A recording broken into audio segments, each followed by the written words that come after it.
سیدنا علی المرتضیٰ شیر خدا کرم اللہ وجہہ الکریم، آپ یہ بات غور کے اندر اور اپنے ذہن کے اندر یہ مبذول فرما لیں، اس کو مرغوب اور اس کو غذا بنا لیں کہ ہر صحابی کے لیے، حضور کے ہر صحابی کے لیے رضی اللہ تعالی عنہ لگایا گیا، لیکن علی المرتضیٰ شیر خدا کے ساتھ کرم اللہ وجہہ الکریم کیوں لگایا گیا؟ اس کی کیا وجہ ہے؟ اس کی اصل کیا ہے؟ اس کی کیا توجیہ ہے؟ ہر صحابی کو رضی اللہ عنہ کہتے ہیں، لیکن حضرت علی کو کرم اللہ وجہہ الکریم کیوں کہتے ہیں؟ حضرت حسن بن زید بن حسن فرماتے ہیں، وہ کہتے ہیں کہ حضرت علی جب حالت کفر کے اندر تھے تب بھی آپ نے بت پرستی نہیں کی، جب ایمان لے آئے تب بھی آپ نے بت پرستی نہیں کی، ایمان کے بعد تو ذہن تصور بھی نہیں کرتا کہ آپ نے بتوں کی پوجا کی ہوگی، حتیٰ کہ آپ نے ایمان سے پہلے بھی بتوں کی بت پرستی نہیں کی۔ اسی وجہ سے آپ کو کرم اللہ وجہہ الکریم کہتے ہیں۔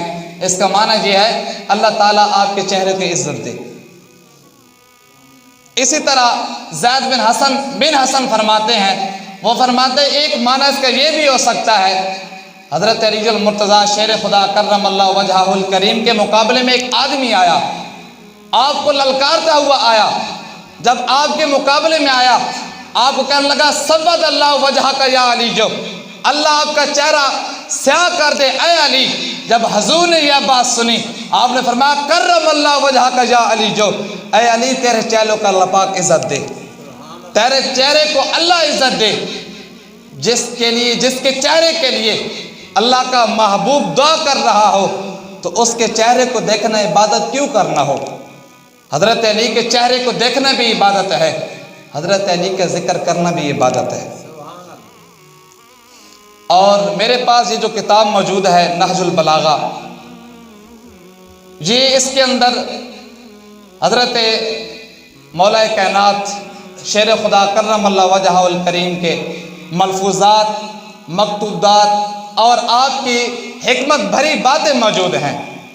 اس کے اندر یہ لکھا ہے، آپ کے علم کی بات کی جائے اور اس کی کتاب کو پڑھا جائے تو بندے کی عقل دنگ رہ جاتی ہے کہ حضرت علی کا علم کتنا تھا۔